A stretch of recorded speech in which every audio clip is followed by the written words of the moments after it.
আসসালামু আলাইকুম। আজকে দেখাবো যাদের দাউদ, অ্যালার্জি বা ফাঙ্গাল ইনফেকশনজনিত সমস্যায় ভুগছেন তাদের জন্য সবচেয়ে ভালো যেগুলো ট্যাবলেট কাজ করবে সেগুলা। এলসার ট্যাবলেট লিভোসিট্রাজিন গ্রুপের একটি ট্যাবলেট। এটি প্রতিদিন রাত্রে একবার বা এলসার গ্রুপের এই লিভোসিট্রাজিন গ্রুপের যে কোনো কোম্পানির ট্যাবলেট খেলেই হবে। প্রতিদিন রাত্রে একটি করে 1 মাস অথবা ডাক্তারের পরামর্শ অনুযায়ী ডোজ কম বেশি হতে পারে। সাথে নোকেন্ডিয়া বা ইট্রাকোনাজল 100 mg। এটি প্রতিদিন 2 বেলা অথবা ডাক্তারের পরামর্শ অনুযায়ী খাওয়াবেন। এটি রোগের তীব্রতা অনুযায়ী 15 থেকে 1 মাস অথবা 3 মাসও খাওয়া লাগতে পারে। তাই অল্প কিছুদিন খেলে ভালো হয়ে গেলেও এটা চালিয়ে যেতে হবে।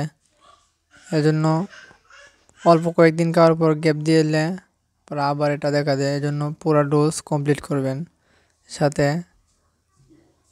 ইমোকোড 6, এটা ডেফ্লাজিকোড 6, এটা একটি স্টেরয়েড ওষুধ। স্টেরয়েড প্রতিদিন ইমোকোড 6 প্রতিদিন একটা করে সকালে একবার অথবা ডাক্তারের পরামর্শ অনুযায়ী খাবেন। প্রথম 7 দিন একটি করে একবার, পরবর্তী 7 দিন হাফ করে একবার অথবা ডাক্তারের পরামর্শ অনুযায়ী খাওয়াবেন। এটি বেশি দিন খাওয়া যাবে না, এজন্য বেশি দিন খেলে শরীরে পানি চলে আসতে পারে।